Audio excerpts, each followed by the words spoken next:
வாழ்க வையகம், வாழ்க வையகம், வாழ்க வளமுடன். வேதாத்ரி மகரிஷனுடைய மனவளக்கலையில நாம 3 முக்கியமான அங்கமாக அல்லது பயிற்சியாக நம்ம பயின்று வருகிறோம். அதுல உடற்பயிற்சி, அதாவது உடலுக்கு, உயிருக்கு ஜீவகாந்த பயிற்சி, அப்புறம் மனதுக்கு. இந்த மனதுக்கான பயிற்சியை தான் நம்ம இன்றைய தலைப்புல சிந்தனைக்கு எடுத்துக்கிறோம். ஏன்னா மனம் பற்றி நாம நிறைய கேள்விப்பட்டிருக்கிறோம் அல்லது நாமளே அதனை அனுபவித்திருக்கிறோம். ஆனாலும் அதை நாம் முழுமையாக தெரிந்திருக்கிறோமா, அது எவ்வாறு நம்மிடையே தாக்கத்தை ஏற்படுத்துகிறது, அதை நாம எப்படி சமநிலைப்படுத்துவது அல்லது கட்டுப்படுத்துவது, இது போன்ற விஷயங்களை சிந்திக்க இருக்கின்றோம். மனம் என்பது பொதுவாக நம்ம இதயத்தோட தொடர்புபடுத்தி பேசுகிறோம்.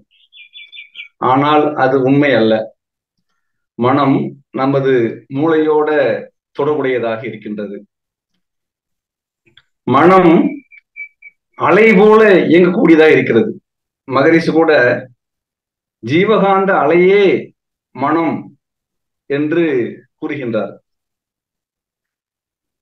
உயிரின் படர்க்க நிலை மனமாக இயங்கிறது. அப்படி பார்க்கையில நம்ம உடல்ல மனமானது காந்த நிலையாக, அதாவது காந்த சக்தியாக, உயிரின் படர்க்க நிலையாக இயங்குவதை நாம் பார்க்கின்றோம்.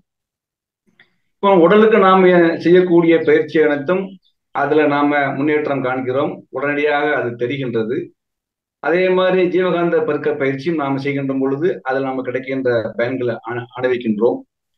ஆனால் இந்த மன சம்பந்தப்பட்ட ஒரு விஷயம், அதை கட்டுப்படுத்துவது அல்லது அதை சமநிலைப்படுத்துவது அல்லது அதை பக்குவமான நிலையை வைத்துக் கொள்வது, ஏனென்று சொன்னால் இந்த 21வது நூற்றாண்டு காலத்தில் எங்கு பார்த்தாலும் கேட்கக்கூடிய விஷயமாக இருப்பது மன அழுத்தம், மனச்சோர்வு, மனக்கவலை, மனவேதனை.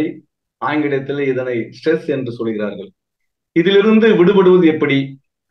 நாம கூட பார்க்கின்றோம், நம்ம மன்றத்திலே பயிற்சியால் வரக்கூடிய அன்பர்கள் அவர்கள் சொல்லக்கூடிய விஷயங்கள், மனக்கவலையாக இருக்கின்றது, தூக்கம் சரியாக இல்லை, இங்க வந்தா சரியான்னு சொல்றாங்க அப்படின்னு அன்பர்கள் நம்மிடையே தெரிவிப்பதை பார்க்கிறோம். அப்படியானால் இந்த மனதனுடைய தன்மை எப்படிப்பட்டது? இதை முழுமையாக கட்டுப்படுத்த முடியுமா?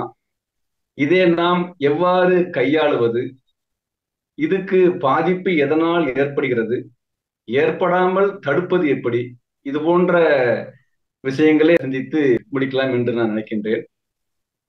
மனம் 8 சிறப்பு இயக்கங்களை கொண்டதாக மகரிஷி அவர்கள் கூறுகிறார்கள்.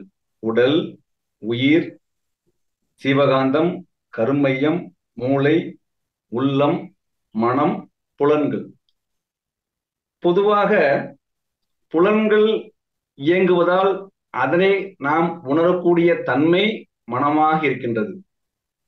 அதாவது பஞ்சதன் மாத்திரைகள்ல அழுத்தம், ஒளி, ஒளி, சுவை, மனம், இந்த 5 தன்மாத்திரைகளை உணர்த்தக்கூடிய ஒரு காந்த அலையாக மனம் இருக்கின்றது.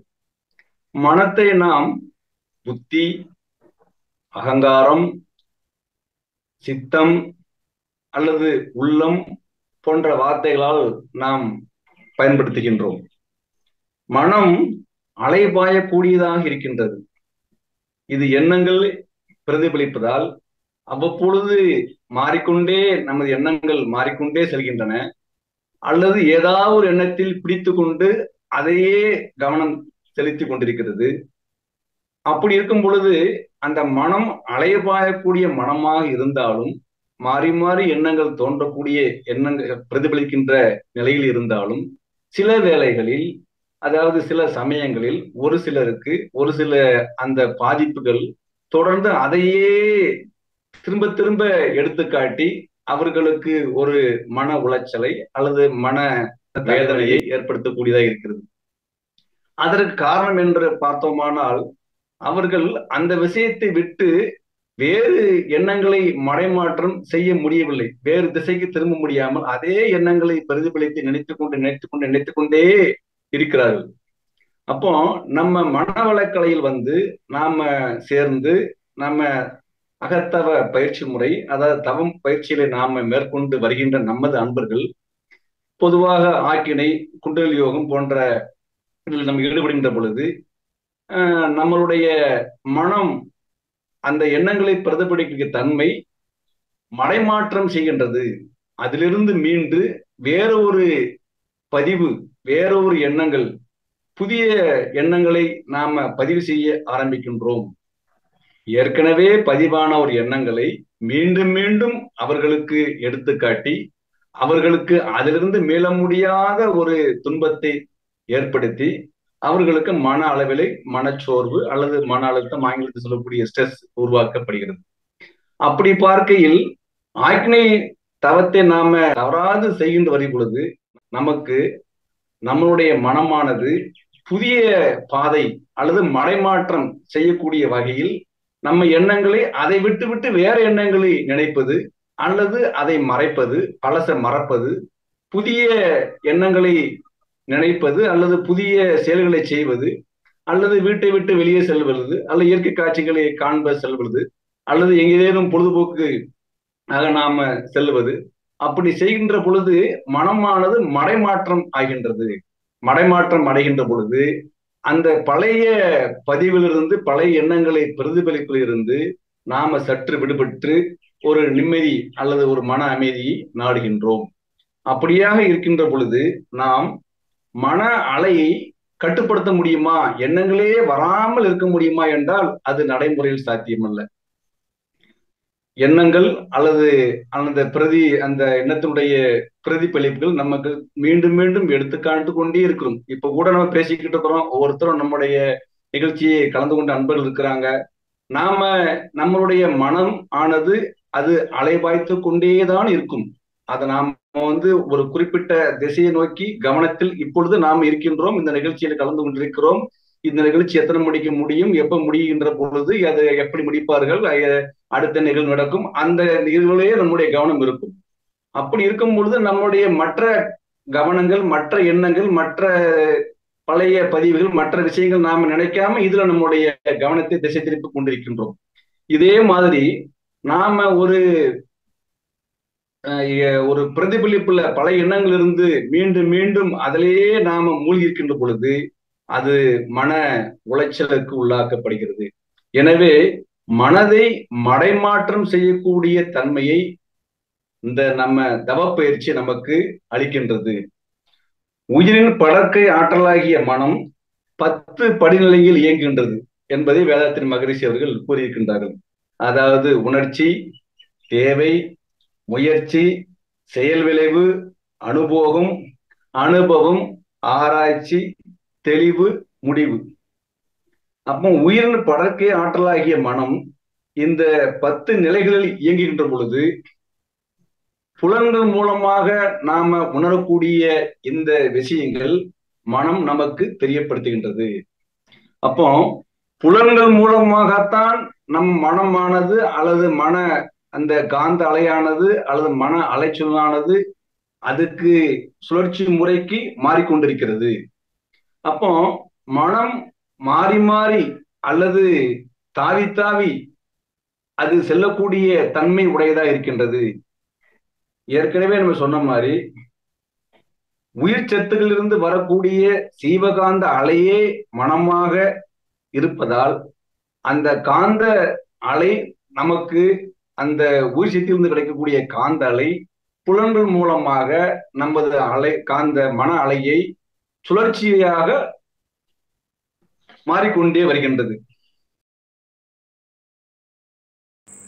திரு அருட்பிரகாச ராமலிங்க பெருமானார் மனதை ஒரு குரங்குக்கு ஒப்பிடுவார். மனமென்னும் ஓர் பேய் குரங்கு மடைப்பயலே, நீதான் மற்றவர் போல் என நினைத்து மறுட்டாதே, இனமுற என் சொல்வழியே இருத்தியனில் சுகமாய் இருந்திடு நீ. என் சொல்வழி ஏற்றில்லை ஆனாலோ தினையளவு உன் அதிகாரம் சொல்லப்பட்டேன். உலகம் சிரிக்க உன்னை அடக்கிடுவேன் திருவாளர் கணத்தே. நனவில் என்னை அறியாயோ யார் என இங்கு இருந்தாய். ஞான சபை தலைவனுக்கு நல்ல பிள்ளை நானே. அப்போ மனம் ஒரு குரங்கு போன்றது. அதை அடக்கக்கூடிய பயிற்சியை நாம எப்படி பெற்று வருது அப்படிங்கிறது நம்ம தெளிவாக வள்ளலார் புரிகிறார். அது தாவி கொண்டு இருந்தாலும் அதை அடக்கக்கூடிய தன்மை நம்ம கிட்ட இருக்கு. அதை நாம உணரணும் அப்படிங்கிறத நம்ம பார்க்கிறோம். அதாவது நம்ம காலையில வீட்டை விட்டு வெளியே செல்லும் பொழுது அல்லது பணிக்கு செல்லும் பொழுது இன்னைக்கு நாம இன்றைய தினம் அமைதியாக முடிய வேண்டும், எந்தவித சஞ்சர சச்சரவு இல்லாமல் அல்லது எங்கேயும் யாரிடையும் கோவப்படாமல் வாட்டுக்கு நம்முடைய வேலையை சிறப்பாக செய்துவிட்டு வீடு திரும்பி வருவோம் என்று முடிவெடுத்து காலையில நம்ம வீட்டை விட்டு செல்கின்றோம். முடிவு எடுத்தது யாரு? நாம தான், அல்லது எனது மனம்தான். அங்கு போன பின்பு அதை மாற்றி அங்க சூழ்நிலைக்கு ஏற்ப அதை மாறி அங்க ஒரு சூழ்நிலையில வந்தவுடனே அங்க கோபத்துக்கு ஆளாவதும் யார்? அதுவும் நான் தான், அதுவும் என் மனம்தான். அப்போ ஒரு காலையில எடுத்த ஒரு முடிவு அதை நடைமுறைப்படுத்த முடியாமல் ஒரு சற்று நேரம் கழித்து அங்கே போய் நம்ம என்ன பண்ணிடுறோம்? நம்மளுடைய ரியாக்ஷன் ஆளாகிறோம், அதாவது கோபத்துக்கு ஆளாகிறோம். ஆமா, அப்படி நம்ம ஆகின்ற இந்த மனதை மீண்டும் மீண்டும் பயிற்சி செய்து நாம நினைத்தவாறு நம்ம போக்குல நம்ம கட்டுப்பாட்டுல அது கொண்டு வரக்கூடிய இந்த மனவளக்கலை பயிற்சியில தவமுறையானது மிக முக்கியமானது இருக்கிறது. சோ நம்ம போக்குல அதை கொண்டு வர முடியுதுக்கு நாம் முயற்சிக்கிறோம். முழுமையாக கட்டுப்படுத்த வேண்டிய அவசியம் இல்லை.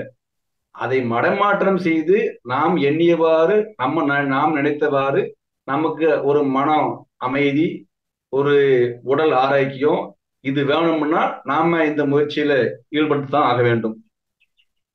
தாய்மானவர் கூட சிந்தையை அடக்கியே சும்மா இருக்கின்ற திறம் அரிது, சத்தாகி என் சித்த இசை குடிகொண்ட தேச மயானந்தமே. சிந்தையை அடக்கி சத்தாகிட்டோம்னாக்க என்ன செய்யலாம்? நம்ம ஒரு மன நிறைவை, மன அமைதியை பெற்றலாம். அப்படி இருக்கின்ற இந்த மனதை சிந்தையை அடக்கி சும்மா சுமன்னு சொல்றோம். சும்மா இருப்பது சுகம். இந்த சும்மா இருக்குது சுகங்கள் நம்ம மனவளக்கண்டையில் நிறைய இதை பத்தி நம்ம கேள்விப்பட்டிருக்கோம். நம்ம நிறைய அதை பத்தி நமக்கு நிறைய உரைகள் நம்ம கேட்டிருக்கிறோம். அப்போ நம்ம மனதை நாம் எண்ணியவாறு நாம் என்ன நினைக்கிறோம்?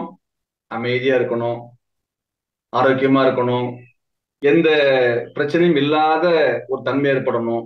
அப்படின்னா நாம எடுக்கக்கூடிய இந்த படிப்படியான முயற்சியை இடைவிடாது செய்கின்ற பொழுது நாம் நம் மனதை பக்குவப்படுத்த முடியும். ஏனென்று சொன்னால் மனம் அலைபாயக்கூடியது என்பது நமக்கு அனைவருக்கும் தெரியும். அப்படி இருக்கின்ற சூழ்நிலையில் அந்த அலைபாய்கின்ற மனத்தை நாம் நினைக்கின்றவாறு நாம அதை கொண்டு வர வேண்டும். ஏனென்றால் மனம் இயக்க நிலையில் சுழற்சியாக இருக்கின்றது. மனம் காந்த அலைன்னு பார்த்தோம். காந்த அலையாக இருப்பதனால அது சுழற்சி அலைகளை உடையதாக இருக்கின்றது. சுழற்சி அலைகளை அதிர்வெண் மென்டல் ஃப்ரீக்வன்சி அப்படின்னு நம்ம சொல்றோம். சுழற்சி அலைகளுடைய வேகத்தை பார்த்தீங்கன்னா அதாவது வினாடிக்கு 1 முதல் 40 வரை இருப்பதாக என்செஃபலோகிராஃப் மூலமாக விஞ்ஞானிகள் கண்டுபிடித்திருக்கிறார்கள். நம்மளுடைய புலன்கள் இயங்குகின்ற பொழுது 14க்கு மேல இருப்பதை நம்ம பார்க்கிறோம். நாம புலன்களை கடந்த நிலையில் சென்றால் அது படிப்படியாக 14க்கு கீழே குறைவதை உணரலாம். அப்போ புலன்கீழ்கள் இல்லற வாழ்க்கையில் இருந்து கொண்டு நம்ம புலன்களை கடந்து இருக்க முடியுமா அப்படின்னா, சில மணித்துளி நேரம் நாம் பயிற்சி செய்து நாம் அப்படியாக பழகி கொண்டுமே தவிர, மணிக்கணக்காக அதையே இருந்து தவஞ்சிட்டு இருக்கோம் இரவும் பகலும் அல்லது கிடைக்க நேரமெல்லாம் நம்ம தவஞ்சிட்டு இருக்க முடியாது. அப்படி இருக்கின்ற சூழ்நிலையில நம்ம உடலுக்கு ஆரோக்கியம் தேவை. அந்த ஆரோக்கியத்தை பாதிக்கக்கூடிய விஷயங்கள் என்ன, அதிலிருந்து காப்பு பெறுவது எப்படி? அப்போ புலன்களை கடந்த நிலைக்கு நாம செல்கின்ற பொழுது 14 கீழே கொஞ்சம் கொஞ்சமா குறைந்து ஆல்பாவு, தீட்டாவு, டெல்டாவை பெறுவது ரொம்ப அரிது. அப்படி புலன்களிலேயே நம்ம மீண்டும் மீண்டும் புலன் இயக்கத்திலேயே இயங்கிக்கிட்டு இருக்கின்ற பொழுது 14 அல்ல 14க்கு மேல 40 வரைக்கும் நம்ம போவதை பார்க்கிறோம். அப்ப இந்த மன சுழற்சி இதை ஒரு நிலையான தன்மைக்கு அல்லது நாம நினைக்கின்ற, நாம எதிர்பார்க்கின்ற நம்ம குறிக்கோளை அடைவதற்கு எந்த சுழற்சி தேவை? உதாரணத்துக்கு ஆல்பா வேவ்ல நம்ம இருக்கணும் அப்படின்னா 8 to 13 அல்லது 14 கீழே நாம இருக்கணும் அப்படின்னு நம்ம எய்ம் பண்ணி அதை நாம பயிற்சி முறை செய்கின்ற பொழுது அது படிப்படியாக சாத்தியப்படுகிறது. ஏனென்றால் மனம் எவ்வளவு அலைபாயக்கூடியது, அது தாவி தாவி போகக்கூடியது. அப்படி இருந்தாலும் நாம செய்கின்ற இந்த தவத்தின் மூலமாக, இந்த தொடர் பயிற்சியின் மூலமாக புலன்களை கடந்து நாம செல்கின்ற பொழுது நமக்கு அந்த சுழற்சி, வினாடிக்கு சொல்லக்கூடிய அந்த சுழற்சியானது 14க்கு கீழே குறைவதை நாம் பார்க்கின்றோம். பொதுவா ஒரு சமநிலையில மனமானது சமநிலை அல்லது நாம் சமநிலை இருக்கிறோம். சமநிலைன்னு சொன்னோம்னாக்க ஒரு சாதாரண நிலையில, இயல்பான நிலையில நாம் மூச்சு விட்டு கொண்டு இருக்கிறோம். அப்பொழுது நம்மளுடைய மனநிலையானது அந்த 14க்குள்ள இருப்பதை பார்க்கலாம். அதே மனமானது நம்ம சினம் கொள்ளும் பொழுது, கோபப்படும் பொழுது வேகமாக நம்மளுடைய மன அலை சுழற்சி கூடுவதையும் விஞ்ஞானபூர்வமாக நிரூபித்து காட்டியிருக்கிறார்கள். எனவே அப்படி கூடுவதனால் யாருக்கு பாதிப்பு? நமக்குத்தான் பாதிப்பு. அப்படியானால் நாம் அதை தவிர்க்க வேண்டும். இந்த அகத்தாய் பயிற்சியில சினந்தவிர்த்தல், கவலை ஒழித்தல், ஆசை சீரமைத்தல், எண்ணம் ஆராய்தல், நான் யார் எல்லாம் தெரிஞ்சாலே நம்ம ஒரு கிட்டத்தட்ட ஒரு மன பக்குவப்பட்ட நிலைக்கு படிப்படியாக போய்கிட்டு இருக்கிறத உணரலாம். அப்போ சினம் நம்ம கட்டுப்பாட்டுக்குள் இல்லை அப்படின்னா அது இந்த சுழற்சி வேகத்தை கூட்டி நமது உடலுக்கு ஒரு பாதிப்பை ஏற்படுத்தும்.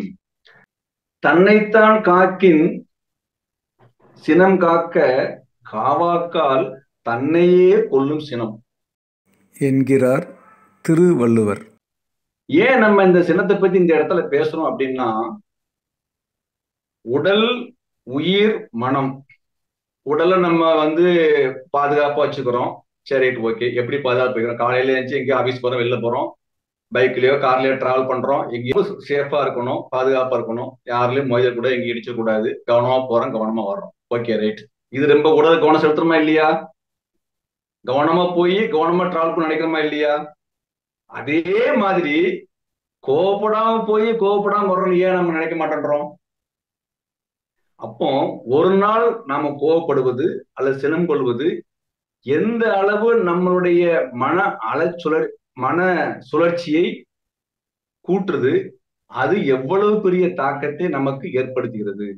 எனவே அந்த மன சுழற்சி கூடுவதற்கு முக்கிய காரணமாக சினம் இருப்பதால் நாம் அந்த கோபத்தை தவிர்த்தே ஆக வேண்டும்.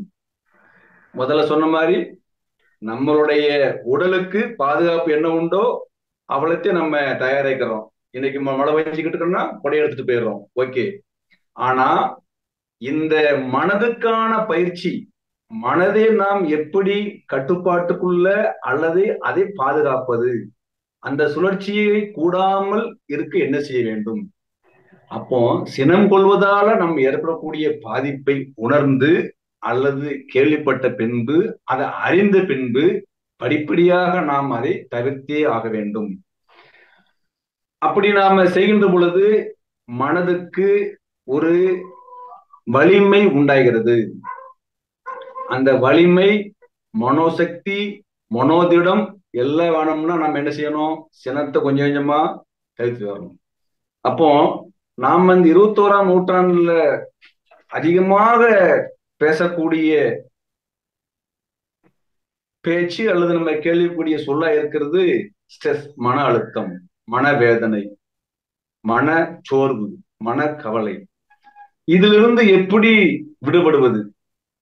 கிட்டத்தட்ட பாத்தீங்கன்னா ஒரு 1930 ஆண்டுகள்ல தான் 30களில் தான் இந்த ஸ்ட்ரெஸ்ங்கிற வார்த்தையே பதங்கிற பயன்படுத்த மன அழுத்தங்கிற வார்த்தையே பதம் பயன்படுத்தப்படுகிறது. அதுக்கு முன்னாடி அவ்வளவு இல்லை. இப்ப நம்ம வீட்லயே இருக்கிறோம், வெளியிலயே செல்றோம். அப்போ ஆக்குபேஷனல் ஸ்ட்ரெஸ், வேலை பார்க்குற இடத்துல என்ன மாதிரியான நமக்கு ஒரு ஸ்ட்ரெஸ் ஏற்படுது. ஒரு பளுவான வேலையை கொடுக்குறாங்க, குறிப்பிட்ட டைம்ல செய்யணும்னு சொல்றாங்க, அது ஒரு விஷயம். சுற்றத்தால் இருக்கக்கூடிய நம்மளை பற்றி பேசக்கூடிய தகவல்கள் ஒரு விஷயம். இப்படி ஒவ்வொன்றா பார்க்கும் பொழுது பெரும்பாலும் வேலைப்பளு காரணமாக தான் அவங்களுக்கு அந்த மன அழுத்தம், வெளியில போய் அலுவலகத்துல வேலை செய்ய போறவங்களுக்கு இருக்கும். அதுக்காக அதை தவிர்க்க முடியாது. அப்ப அதை எப்படி மேனேஜ் பண்றது? 2 விஷயம் நம்ம தெளிவா தெரிஞ்சுக்க போறோம். ஒண்ணு இல்லறத்துல இருக்கிறோம், இன்னொன்னு அலுவலகத்துக்கு செல்றோம். இது 2 தான் நம்ம அன்றாட வாழ்வில் நெருங்கிய தொடர்புடையதாக நம்ம வாழ்க்கையை ஓடிக்கிட்டு இருக்கோம். ஒண்ணு வீட்டுல இருக்கிறோம். வீட்டுல இருந்த யார் இருக்கா? மனைவி, மகன் அல்லது மகள் அல்லது அப்பா அல்லது அம்மா அல்லது மாமனாரு, மருமகன் அல்லது அண்ணன், தம்பி, யாராவது வருவாங்க போவாங்க. இது எல்லாம் இருக்கு. இதுல நாம பிடிக்காத நபர் வீட்டுக்குள்ள வந்தா அல்லது நம்ம சொந்தக்காரங்களே ஒருத்தங்களை எதிரியாக பார்த்து உள்ள வந்தா நம்ம மன அலைச்சூழல் மாறுகின்றது. அப்போ குடும்பத்துல நமக்கு ஒரு அமைதி, ஒரு நல்ல இணக்கமான உணர்வு, இணக்கமான உறவு இருந்தால் இந்த இல்லறத்திலேயே நம்ம என்ன செஞ்சுக்கலாம்? எல்லோரும் மன அமைதியாக இருக்கலாம். ஆக இல்லறத்துல நாம கடைபிடிக்கக்கூடிய விஷயம், அலுவலகத்துல நாம கடைபிடிக்க விஷயம், இது 2ஐயும் நாம எப்படி மேனேஜ் பண்றோம்? இதான் நம்மளுடைய மனத்தை பக்குவப்படுத்துவது, மனதை வலிமைப்படுத்துவது, மனோ திடத்தை உருவாக்குவது, மனோ சக்தியை அதிகரிப்பது. இப்படி அதிகரிக்க அதிகரிக்க நாம் மனம் வலிமை பெற்றவராக இருக்கிறோம். இதயம் தாங்கும் இதயம் வேண்டும். ஆனால் மனம் வலிமை உள்ளதாக இருந்தால் நாம உடலையும் இதயத்தையும் பாதுகாத்துக் கொள்ளலாம். எனது அனுபவத்துல ஒரு விஷயத்தை உங்களோட பகிர்ந்து கொள்ளலாம் என்று நினைக்கிறேன். கொரோனா காலகட்டங்கள்ல திருநெல்வேலியில எல்லா மருத்துவமனைகளும் இடங்கள் நிறைந்து விட்டன, பெட்டு நிறைஞ்சாச்சு. புதியதாக கொரோனா பேஷண்ட் யாரா வந்தாங்கன்னா அங்கே அனுமதிப்பதற்கான வாய்ப்பு இல்லை. தனியார் மருத்துவமனையானாலும் சரி, அரசு மருத்துவமனையானாலும் சரி, இந்த மாதிரியான ஒரு நிலைமை இருப்பதை டிவியின் மூலமாக செய்தியை நான் மதியம் சாப்பிட்ட பின்பு அந்த தகவலை கேள்விப்பட்டேன். எனக்கு சிறிது நேரத்தில் மனம் ஒரு அலை வேகம் அல்லது சுழற்சி கூட ஆரம்பித்து விட்டது. என்ன காரணம் என்றால் ஒரு கற்பனை. என்ன கற்பனை? எனக்கு கொரோனா வந்துவிட்டால் நான் எங்கே போய் சேர்வது? எந்த ஆஸ்பத்திரியும் இடமில்லையே, என்ன செய்வது? ஒரு மாதிரியான ஒரு படபடப்பு, ஒரு மாதிரியான பயம், ஒரு அச்ச உணர்வு வருது.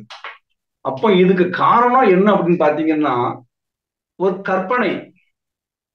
உண்மையிலேயே எனக்கு கொரோனா வந்ததா? வரவில்லை.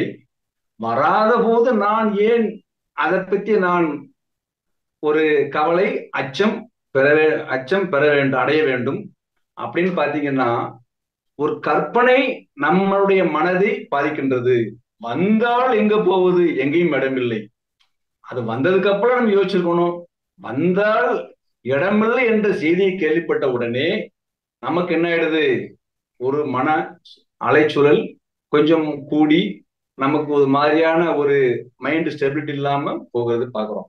அப்போ இந்த கற்பனையும் ஒரு முக்கியமான விஷயம்.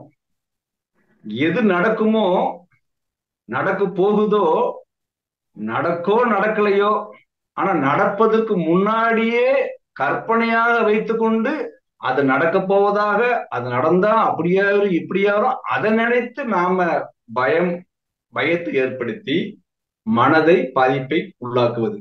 இது ஒரு என்னுடைய அனுபவத்திலிருந்து நான் அதை உங்களிடம் பகிர்ந்து கொள்கிறேன். ஏன்னா கற்பனை நடக்க விடாத விஷயம், வராத விஷயம், வருமா வராத தெரியாது, நாளைக்கு என்ன நடக்குங்கிறது தெரியாது. அப்படி இருக்கின்ற பொழுது எதிர்காலத்தில் என்ன நடக்கும் அப்படிங்கிற விஷயத்தை நினைத்து அதை நினைத்து பயந்து இப்ப நம்ம மனதை பாதிப்புள்ளாக்குவது. அப்படி நாம ஒவ்வொன்னா பார்த்தோம்னா இந்த என்ன மாதிரியான அறிகுறிகள் நமக்கு உருவாகுது. எச்சரிக்கை வேண்டியதுதான். என்ன எச்சரிக்கை? திருநெல்வேலியில மருத்துவமனை எங்கேயும் இல்லைன்னா எனக்கு கொரோனா வந்தா நான் அடுத்து எங்க போகணும், மதுரைக்கு போகணுமா அல்லது வேற இடத்துக்கு போகணுமா, அப்படி போனா அது எச்சரிக்கை இருக்க வேண்டியதான். ஆனால் எச்சரிக்கை அளவு கடந்து போய், முன்னெச்சரிக்கை அளவு கடந்து போய் வராத விஷயத்தை, நடக்காத விஷயத்தை, நடக்குமா நடக்காத என்று தெரியாத விஷயத்தை, எனக்கு கொரோனா வருமா வராதுன்னு தெரியாத விஷயத்த போய் நாம அதை கற்பனையாக எடுத்துக்கொண்டு ஒரு மன அச்சத்தை, ஒரு பயத்தை நமக்குள்ளேயே உருவாக்கிறோம். யாரும் வெளியிருந்து வரல, இது நமக்குள்ளே நடந்த ஒரு நிகழ்வு நம்மளுடைய மனதை தாக்கக்கூடிய விஷயமாக இருக்கிறது. அப்ப எச்சரிக்கை உணர்வு இப்ப உங்களுக்கு வருது. அதுக்கடுத்து சோர்வா இருந்தா அவங்களுக்கு கொஞ்சம் கவலை இருக்குன்னு அர்த்தம். ஏன்ப்பா ஏன் சோர்வா இருக்கிற, ஏன் எனக்கு மனசு சரியில்லைங்க, ஏன் என்னாச்சு, ஏதோ ஒரு பிரச்சனை மட்டும் வெளியே சொல்ல மாட்டாங்க. அப்போ சோர்வான நிலையில அவங்க காணப்படுறாங்க. எளிதில் எரிச்சல் அல்லது கோபம் அடைதல். நம்ம ஏதாவது கேட்டோமோ பேசினா நம்ம எரிஞ்சிடுவாங்க, எரிஞ்சு விழுந்துருவாங்க, டக்குன்னு கோபம் வந்துடும். தசைகள் இருக்கும், பார்த்தாலும் மூஞ்சி முகத்தை உடம்பெல்லாம் இருக்கம் வச்சுக்கிட்டு என்னமோ பரிவர்த்த மாதிரி இருப்பாங்க. ஆனா மனவளக்கலை அன்பர்கள் நம்ம பார்த்தோம்னா ஒருத்தருக்கு ஒருத்தர் நம்ம பார்க்கும் பொழுது, ஐயா வாழ்க வளமுடன், கருணையும் அன்பும் அருளும் இந்த பகிரப்படுகிறது. இதை பார்க்கும்போது நம்ம ஒருத்தர் சிரிச்ச முகமா தான் பார்க்கிறோம். யாருக்குமே தான் நம்ம அந்த என்ன சொல்றது, வெறுப்புணர்வோடு நம்ம அன்பர்களை பார்ப்பதில்லை. அதுவே நமக்கு கிடைத்த ஒரு பெரிய வரப்பிரசாதம். எதிலும் கவனம் செலுத்த முடியாத நிலைமைக்கு போயிடலாம் மனச்சோர்வு இருக்கிறவங்க, மன தருவங்க. அப்படி இருக்கும் பொழுது என்ன ஆகுது, அவங்களுக்கு உடல் இயக்கங்கள்ல மாற்றம் ஏற்படுது. உடல் இயக்கங்கள் என்ன பண்ணலாம், இதய துடிப்பு கூடலாம், தலைவலி வரலாம், தூக்கமின்மை. பெரும்பாலும் நம்ம மனவளக்கலை பயிற்சி வர்றவங்க கூட வர்றாங்க, ஐயா ஒரு வாரம் தூங்கல, ஒரு மாதிரி இருக்கு, இங்க பயிற்சி எடுத்துக்கிட்டா இதெல்லாம் வரும்னு சொன்னாங்க. நாங்க சொல்லுவோம், நீங்க ஏற்கனவே என்ன மாத்திரை மருந்து உட்கொண்டிருக்கிறீர்களோ அதை தொடர்ந்து எடுத்துக்கிட்டு இருங்க. இந்த பயிற்சி முறையை கொஞ்சம் கொஞ்சமா செஞ்சுக்கிட்டு உங்களுக்கு நல்லானதுக்கு அப்புறம் தான் படிப்படியா குறைக்கணும். எடுத்த உடனே மாத்திரை போட்டு இங்க தூக்கம் வந்துடும், உங்களுக்கு மனக்கவலை போய் நினைக்காதீங்க அப்படின்னு தைரியத்தை கொடுத்ததான் நம்ம கொஞ்சம் கொஞ்சமா பயிற்சி ஆரம்பிக்கிறோம். அப்போ தூக்கமின்மை ஒரு மிகப்பெரிய பிரச்சனையாக இருக்கிறது. அப்ப ஏன் அவங்க தூங்கல, ஏன் தூங்காம இருக்காங்கன்னா அவங்கள மனதை ஒரு விஷயம் பிசைந்து கொண்டே இருக்கிறது. பிசைந்து கொண்டன என்ன, மீண்டும் மீண்டும் அதை எடுத்துக்காட்டி மீண்டும் மீண்டும் அதை நினைத்து கொண்டு அதிலேயே கிரைண்டருக்குள்ள மாவாட்டின மாதிரி அதிலேயே அரைச்சிக்கிட்டு இருக்காங்க. புதியதாக ஒரு விஷயத்தை அசை போட்டு அதை விட்டு வெளியில வரும் பொழுதுதான் அது மனம் மடைமாற்றம் அடைய முடியும். இதைதான் நம்ம தவ பயிற்சியில நம்ம செய்யறோம். இப்போ உடற்பயிற்சி, தியானம், ஆழ்ந்த சுவாசித்தல், இதெல்லாம் நம்ம செய்ய செய்ய இந்த மனம் படிப்படியாக ஒரு மன அமைதி நிலைக்கு அல்லது ஒரு நிலையான சுழற்சி நிலைக்கு அப்படியே செட் ஆகுது. இந்த மன அலைச்சூழல் மனதை நிலையாக கோவப்படாம சினத்தை தவிர்த்து ஒரு குறிப்பிட்ட மன அலைச்சூழல்ல சுழற்சியில 14 கீழே அல்லது இன்னும் குறைவா இருந்து அப்படியே நம்ம செட்டில் ஆகி நிலைத்து விட்டோமானால் நாம அன்பும் கருணையுமாக அல்லது மகிழ்ச்சியாக இருக்க பழகிக் கொள்வோம். மகிழ்ச்சியாக இருந்துட்டோம்னா நமக்கு மகிழ்ச்சி ஹார்மோன்கள் சுரப்பி விஞ்ஞானபூர்வமாக நிரூபிக்கப்படுகிறது. அப்போ கவலை இல்லாம மகிழ்ச்சியா இருந்தோம்னா மனதுக்கு அது ஒரு மருந்தாக இருக்கிறது. மனதை ஒரு பாதுகாப்பு பெட்டகமாக இருக்கிறது. அப்படி இருக்கின்ற இந்த வேளையில நாம செய்யக்கூடிய மனதுக்கான பயிற்சி தியானத்துல அல்லது பிராணாயாம பயிற்சியில நாம செய்ய செய்ய அது படிப்படியாக நம்மளுடைய மனதை நாம் நினைத்தவாறு நாம் எண்ணியவாறு நாம நினைத்த நிலையில படிப்படியாக நம்ம கொண்டு வர முடியும். உதாரணத்துக்கு பார்த்தீங்கன்னா நம்ம எல்லா பயிற்சியும் செஞ்சதுக்கு அப்புறம் ரிலாக்ஸேஷன் டெக்னிக் வருவோம். உடலை தளர்வு பயிற்சி. இந்த உடலை தளர்வு பயிற்சி செய்கின்ற பொழுது உடல் சற்று ஓய்வெடுக்கிறது, ஒரு அமைதியான நிலைக்கு வருகிறது, கொஞ்சம் நம்ம தூங்குற மாதிரி வர்றோம். அப்போ மனம் என்னது, அந்த ரிலாக்ஸேஷன் டெக்னிக்ல ஒரு சுழற்சியை குறைத்து கொண்டு ஒரு அமைதி நிலைக்கு வருவதை நாம கண்கூடாக உணர்கிறோம். தளர்வு பயிற்சியை தொடர்ந்து செய்ய செய்ய இயல்பாக நம்மளுடைய சுவாச காற்றை கவனிக்க கவனிக்க அந்த மனமானது பழைய நிகழ்வுகளை எடுத்து பிரதிபலிப்பதை சற்று தள்ளி போடுகிறது அல்லது மாறுகிறது. நமக்கு என்ன பிரச்சனை, பழசு நடந்து நினைச்சுக்கிட்டே இருக்கும். அதுதான் இப்ப பிரச்சனை. ஒரு விஷயம் நடந்து விட்டது, அது ஒரு தாக்கத்தை நம்மளை ஏற்படுத்துச்சு.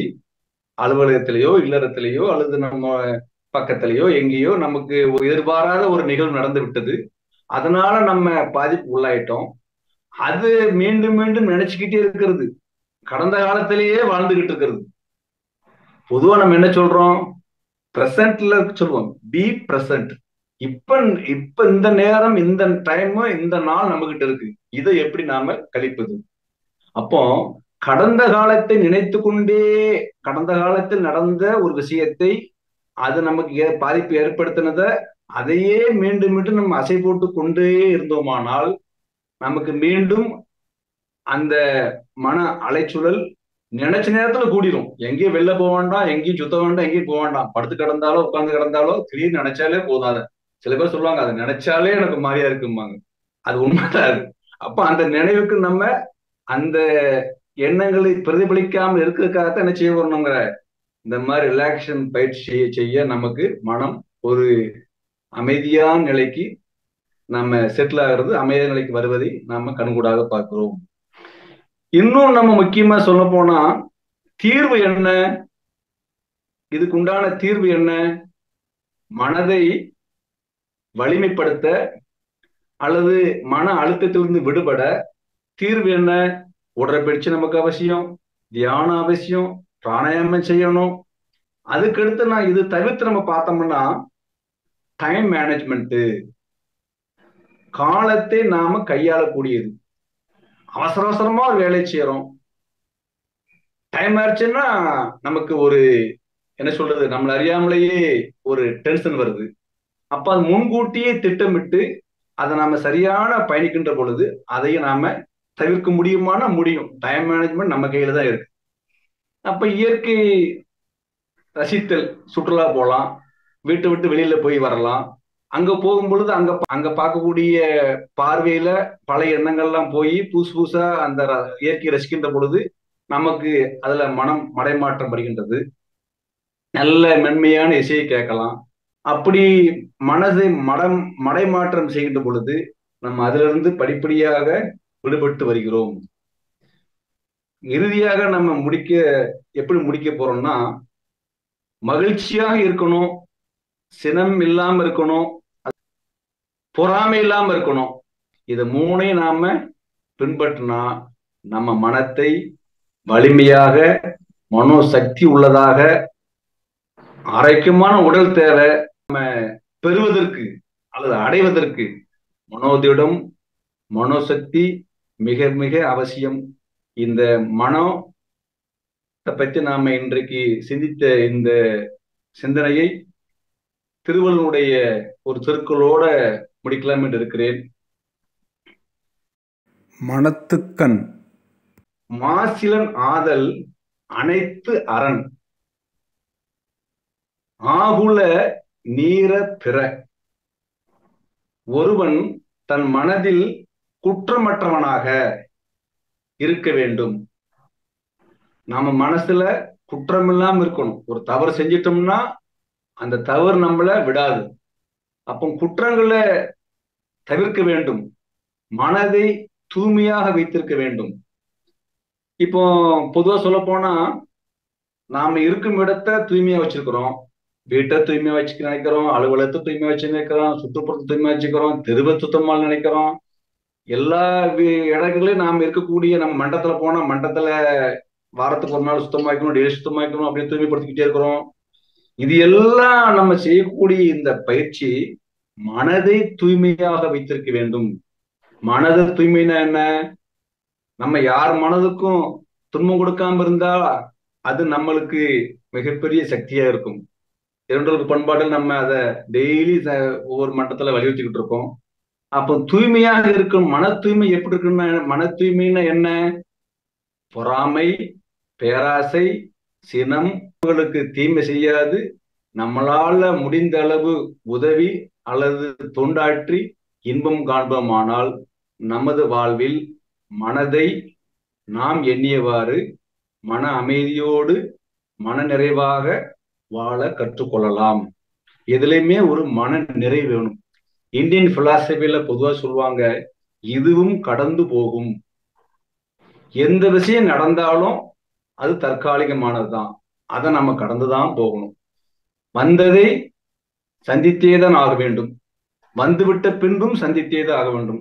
அப்படி மனதை பக்குவப்படுத்தி கொண்டு நம்ம மனதை கொஞ்சம் கொஞ்சமாக திடப்படுத்தி மனோசக்தி அதிகரித்து வாழ்வாங்கு வாழ குருவருளும் இறையலும் துணை பெறட்டும் என்று எனது உரையை முடிக்கின்றேன்.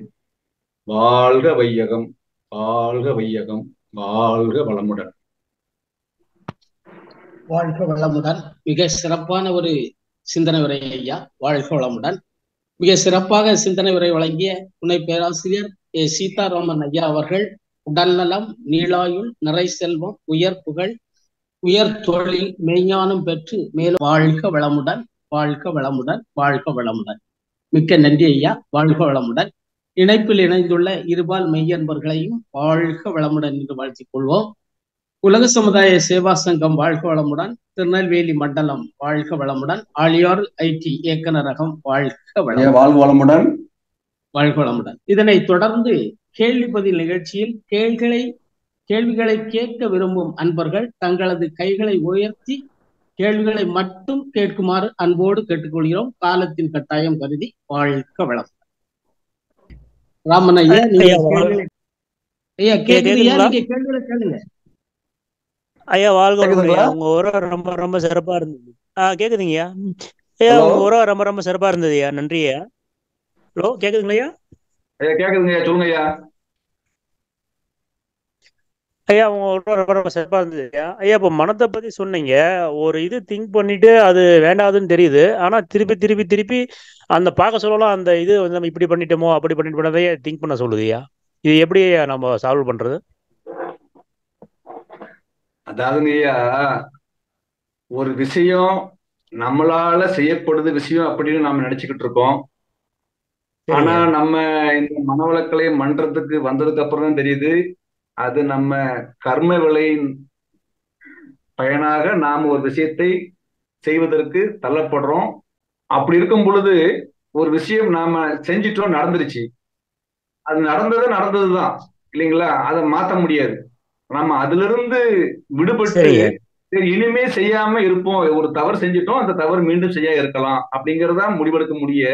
செஞ்ச தவறுக்கு நம்ம மீண்டும் மீண்டும் வருந்தி வருந்தி நினைத்து நினைத்து நினைத்தால் ஒரு பிரயோஜனம் இல்லைங்க ஐயா. அதுக்கு என்ன செய்யலாம்? நம்ம அதை விட்டு மறந்துட்டு நம்ம தொண்டுகள் செய்யலாம், அல்லது அந்த தவறு இழைத்தவங்களுக்கு நம்ம யாரா இருந்தோம்னா அவங்களுக்கு நன்மை எதை செய்யணும் எதையும் உண்டுமானாலும் செய்யலாம். அப்படித்தான் நம்ம மனதை மடைமாற்றி சொல்லணுமே ஒழிய செய்யணுமே ஒழிய அதையே நினைத்து நினைத்து நினைத்து மனசு குழப்பிக்கிட்டே இருந்த ஒரு பிரயோஜனம் இல்லைங்களே. பாஸ்ட் இஸ் பாஸ்ட் தாங்க ஐயா. அது நாமளா செஞ்சோமான்னு கேட்கிற கேள்வி பதில் சொல்லுமா உங்களுக்கு? அது செய்ய காரணம் நீங்களான்னா நம்ம இல்ல. பாத்தீங்களா, சில செயல்கள் நாம செய்யக்கூடாது எச்சரிக்கை இருக்கிறோம், அதை மீறி நம்ம செய்கின்ற பொழுது அது நம்மளுடைய கர்ம வினைப்பயனாக ஒரு விஷயத்தை செஞ்சிட்டோம். அதுக்கப்புறம் நம்ம இந்த மாதிரி தவம் முறைகளை செஞ்சு செஞ்சு அதுல அந்த கர்மயத்துல நம்ம பதிவுகளை கொஞ்சம் கொஞ்சமாக அதை குறைச்சி அதுல இருந்து நம்ம எண்ணங்களை விடுபட்டு எண்ணத்தை மடைமாற்றம் கண்டிப்பாக செய்ய வேண்டும் ஐயா. அடுத்த அன்பர்கள் தங்களது கைகளை உயர்த்தி ஐயாவிடம் வினாக்களை கேட்கலாம். செவ்வேல் ஐயா, நீங்க கேள்விகளை கேட்கலாம் ஐயா. வாழ்க வளமுடன் ஐயா. ரொம்ப சிறப்பா சொன்னீங்க மனத்தை பத்தி. அந்த நம்ம மனம்ன்றது குரங்குன்னு சொன்னீங்க. இருந்தாலும் நாம மகரிஷி ஐயா சொன்ன பயிற்சி எல்லாம் செய்யறோம். அந்த சில டைம்ல குடும்ப உறுப்பினர்கள் கூட நாம அத சினமோ ஏதாவது குடும்ப கூட சிக்கலோ சில டைம்ல ஏற்படுது ஐயா. அத நாம எப்படி எந்தெந்த விதத்துல பின்பற்றினா நம்ம தவிர்க்கலாம் ஐயா? ஐயா, இத இந்த தவிர்க்கும் முறையுமே உங்களுக்கு நன்கு தெரிந்து இருக்கும். நான் சொல்லிதான் தெரியணுங்கிற அவசியம் இல்லை. ஆனா என்னன்னா அதை நடைமுறைப்படுத்துவதில் தான் நமக்கு ஏற்படக்கூடிய சிக்கல். ஏன்னு வச்சுக்கோங்களேன், நாம் ஒரு முடிவெடுத்து நல்ல ஒரு என்ன சொல்லுவோம், சிறந்த ஒரு குடும்பமாக நல்ல ஒரு அமைதியான குடும்பமாக இருக்கலாம் என்று நாம நினைக்கின்றோம். ஆனா குடும்பத்தில் உள்ளவர்கள் அதற்கு ஒத்துழைப்பு தர வேண்டும் அல்லவா? ஏட்டி பூட்டியா நமக்கு இருந்தாங்கன்னா நாம எப்படித்தான் நம்ம பயிற்சி எடுத்து போனாலும் அங்க என்ன செய்ய முடியும்? அந்த சூழ்நிலை நம்மளை மாற்றி விடுகிறது. அதற்கு என்ன தீர்வு நீங்க நம்ம சொல்லலாம் அப்படின்னா, அந்த இல்லறத்துல உள்ளவங்களையும் கொஞ்சமா இந்த கொஞ்சம் கொஞ்சமாக இந்த மனவளக்கலை பற்றிய செய்திகளை அல்லது அவங்களையும் இதுல பயன்படுத்தினா அந்த ஃப்ரீக்வன்ஸ் நமக்கு ஒத்து போகும். ஓ, இவர் இதுதான் எதிர்பார்க்கிறாரா, சத்தமா பேசக்கூடாதுன்னு சொல்றாரு, ஏதாவது சண்டை வரக்கூடாதுன்னு சொல்றாரு, அவரு நண்பா இருக்குன்னு நினைக்கிறாரு, இதான எதிர்பார்க்கிறாரு, இவ்வளவுதானே அப்படின்னு அந்த பக்குவத்துக்கு வந்துருவாங்க. நாம் எதிர்பார்க்கிற பக்குவம், நாம் எதிர்பார்க்கிற நிலைமை அவங்க அதை புரிந்து கொள்ளாத சூழல்ல அவங்க இயல்பாகவே இருந்துகிட்டு இருக்காங்க. அன்னைக்கு எப்படி இருந்தாங்களோ அதே மாதிரி இன்னைக்கு இருக்காங்க. நீங்க என்ன ஆயிட்டீங்க? மன்றத்துக்கு கொஞ்சம் மனதை பக்குவப்பட்டு நீங்க மாறிட்டீங்க. இப்ப என்ன நினைக்கிறீங்க? உங்களை மாதிரி அவங்களும் மாறணும்னு நினைக்கிறீங்க. அதாங்க ஐயா. இப்ப நம்ம என்ன செய்யறோம்? அவங்க மாற நினைக்கும் பொழுது அவங்க நம்ம எப்படி மாறுறோமோ அதே மாதிரி சின்ன சின்ன பயிற்சி முறைகளை அவங்களுக்கு அல்லது மனவளக்கலையில சேர்த்து அல்லது அவங்களுக்கு நீங்களே இதனால ஏற்படக்கூடிய அந்த கணக்குகளை பற்றி நம்ம உறவு திறக்க நம்ம இன்னும் கொஞ்சம் டைம் ஸ்பெண்ட் பண்ணி அவங்க கிட்ட அன்பாக உரையாடி கொஞ்சம் கொஞ்சமாக படிப்படியாக முன்னேற்றம் காணுங்கள். சங்கல்பம் செய்யுங்க. இந்த மகரி சொன்ன மாதிரி நம்ம சங்கல்பம் செய்ய செய்ய என்ன ஆகும்? நமக்கு கண்டிப்பா நடக்கும் ஐயா. வாழ்க வளமுடன். ஒரு சிறப்பான பதில் ஐயா, வாழ்த்துக்கள். வாழ்க வளமுடன். கேள்வி கேட்க விரும்பும் அன்பர்கள் தங்களது கைகளை உயர்த்தலாம். பார்த்தியை அம்மா, நீங்க கேள்விகளை கேட்கலாமா அம்மா? ஐயா வாழ்க வளமுடன். ஐயா உங்க ஒரு ரொம்ப சிறப்பா இருந்துச்சு. வாழ்க வளமுடன். ஐயா ஒரு இது இப்படி நடக்கணும்னு நினைக்கிறோம், ஆனா அது அந்த மாதிரி நடக்க மாட்டேன்னுதுயா. அதனால ட்ரெஸ் வந்துருதுயா. அதுக்கு என்ன செய்யலாம் நம்ம? அதாவது ஐயா, இந்த ஸ்ட்ரெஸ் காரணமே நாம எதிர்பார்க்கிற மாதிரி நடக்கணுங்கிறது தான். அதான் பிரச்சனை. எல்லா விஷயங்களையும் நான் சொன்ன மாதிரி நடக்கணும், நான் சொன்ன மாதிரி கேட்கணும், நான் சொன்னதை வாங்கணும், நான் எதிர்பார்த்ததை அவங்க வாங்கணும், நான் எதிர்பார்த்த அவங்க செய்யணும் அப்படின்னு நாம நினைக்கிறோம். அவங்க நினைக்கிறாங்க அவங்களுக்கு எதிர்பார்த்ததை, அவங்களுக்கு வேண்டியது, அவங்களுக்கு சூழ்நிலைக்கு தகுந்த மாதிரி அவங்க ஆக்ட் பண்றாங்க. இப்ப நீங்க சொல்றத பார்க்கும் பொழுது என்னன்னா, இது ஒரு தன்முனைப்புக்கு இடம் கொடுக்காம நம்ம கொண்டு போகணுங்க ஐயா. இப்போ நாம எதிர்பார்க்கிறோம் அப்படின்னா நம்ம என்ன எதிர்பார்க்கிறோம்? எனதுக்கு செயலுக்கும் சொல்லுக்கும் கட்டுப்பட்டு நடக்கணும்னு எதிர்பார்க்கிறோமா, இல்லது மன அமைதி எதிர்பார்க்கிறோமாங்கிற உங்க கேள்வியில எனக்கு தெளிவு கிடைக்கல. பட் இருந்தாலும் நம்ம தன்முனைப்பை அதை விடும் பொழுது அது சகஜமாக அந்த நிலைமை மாறுவதற்கான வாய்ப்பு இருக்கு. இன்னும் சொல்ல போனா நம்ம நினைச்சோம் அந்த அச்சீவ் பண்ண முடியல, அந்த ஸ்ட்ரெஸ் லெவல் கூடுது, அது எதனால கூடுது, எப்படி குறைக்கலாம் அப்படிங்கிறது நீங்க தான் அதை கொஞ்சம் கொஞ்சமா படிப்படியை ஆராய்ந்து அத உங்களுக்கு தவிர்க்கிறதுக்கான முறைகளை நீங்க கொஞ்சம் கொஞ்சமா ஃபாலோ பண்ணி வரணும். பொதுவா நான் சொல்றது என்ன அப்படின்னா, நாம நம்மளை மாத்திக்கிட்டு வந்துகிட்டோம், மனவளக்கண்டு சேர்ந்து நம்ம கொஞ்சம் மன பயிற்சி எடுத்து வந்துட்டோம். ஆனா முதல்ல சொன்ன கேள்விக்கு அதே மாதிரிதான் இப்ப என்ன நினைக்கிறோம், நம்ம மற்றவங்களை மாற்ற முயற்சி செய்யறோம். அதான் பிரச்சனை. நமக்கு இயல்பா நமக்கு கிடக்கக்கூடிய அதெல்லாம் வெற்றி காண முடிவதில்லை. எனவே நாம மாறினால் போதும், படிப்படியா அவங்களும் அந்த சூழ்நிலைக்கு மாறக்கூடிய காலம் வரும். அப்பொழுது நமக்கு கொஞ்சம் கொஞ்சமாக நம்ம ஸ்ட்ரெஸ் லெவலை குறைச்சிக்கலாம். நீங்க அவாய்ட் பண்ணுங்க, அந்த சூழ்நிலையை ஏற்படுமானால் அதை தவிர்த்து விடுங்கள் ஐயா. லட்சுமணன் காந்திமதி அம்மா, நீங்கள் தங்களது கேள்விகளை கேட்கலாம். இறுதியாக வாழ்க வளமுடன் ஐயா. ஐயா வாழ்க வளமுடன். உரை மிகவும் சிறப்பா இருந்ததுங்க ஐயா. ஐயா இப்ப எப்போதுமே நம்ம நல்லது நினைக்கணும்னு நினைக்கிறோம், பட் நம்மள அறியாமல் எதிர்மறையான எண்ணங்கள் வந்துட்டு இருக்குங்க ஐயா. இது இப்படி வந்துருச்சேன்ட்டு நம்ம நினைக்கிறோம். அதுக்கப்புறம் மனசுல கலகங்கள் வருது, என்ன புரியாத பயம் வருது. இதெல்லாம் எதனாலங்க ஐயா? இதை எப்படி தவிர்க்கிறது? வாழ்க வளமுடன் ஐயா. அதாவது ஐயா, நம்ம கிட்ட எதிர்மறையான எண்ணங்கள் ஒரு பாத்திரத்தை இருக்கிற மாதிரி அது நிறைய இருக்கு. அதாவது நம்ம மனசுல அந்த எதிர்மறையான எண்ணங்கள் நிறைய இருந்துகிட்டே இருக்கு. அதை நாம நல்ல எண்ணங்களை போட்டு போட்டு போட்டு போட்டு போட்டு அந்த எதிர்மறையான எண்ணங்களை படிப்படியாக வெளியேற்ற வேண்டும். ஒரு குடத்துல ஒரு குடத்தை ஃபுல்லா தண்ணி ஊற்றி நிறைக்கிறோம்னா எப்படி ஒவ்வொரு சொட்டா ஊத்தி ஊத்தி ஊத்தி நிறைக்கிறோமோ அதே மாதிரி எதிர்மறையான எண்ணங்களை நாம வெளியேற்ற வேண்டுமானால் நல்ல எண்ணங்களை நாம தினமும் செய்து கொண்டே இருக்க வேண்டும். படிப்படியாக செய்ய செய்ய செய்ய அந்த எதிர்மறையான எண்ணங்கள் நம்மை விட்டு படிப்படியாக அகன்று விடும். இது நம்ம நிறைஞ்சிடும். எப்ப பார்த்தாலும் நம்ம நல்ல எண்ணங்களே செஞ்சுட்டு இருக்கோம், எப்ப பார்த்தாலும் பாசிட்டிவா திங்க் பண்ணிட்டு இருக்கோம், எப்ப பார்த்தாலும் நம்ம பாசிட்டிவான ஆட்கள் கூட பேசிக்கிட்டு இருக்கோம். நெகட்டிவான மைண்ட் செட் பீப்புள் நம்ம கான்டாக்டை கட் பண்ணிக்கலாம். அப்போ எதிர்மையான எண்ணம் கொண்டவர்கள், நம்மளை விமர்சிப்பவர்கள், நம்மளுக்கு எதிர்மை எண்ணங்களை மேலும் அதிகக்கூடிய நபர்களை நாம அதுல இருந்து விலகி பாசிட்டிவா எண்ணம் கொண்டவர்களை அல்லது பாசிட்டிவான விஷயங்களை நாம செய்ய செய்ய செய்ய செய்ய செய்யத்தாயா எதிர்மை எண்ணங்களை படிப்படியாக குறைக்க முடியுது. உடனடியாக டக்குன்னு மாற முடியாதுங்க ஐயா. நம்ம நல்ல எண்ணங்களை செய்ய நம்ம மைண்ட் என்ன ஆயிடும், நல்லதை செய்ய ஆரம்பிக்கும். நல்லது செஞ்சு செஞ்சு செஞ்சு நம்ம இருப்பு என்னவாயிருக்கு, நல்ல எண்ணங்கள் நம்ம கிட்ட இருப்பு இருக்கு. அப்ப நல்ல எண்ணங்களே நமக்கு பிரதிபலிக்கும். நல்லதே செய்ய வேண்டும் என்ற எண்ணத்தை, பாசிட்டிவ் இருக்கக்கூடிய எண்ணத்தை அது நமக்கு பிரதிபலிக்கும் ஐயா. வாழ்க வளமுடன். இவர் நிறைவான பதிலை அளித்துள்ளார்கள். வாழ்க வளமுடன்.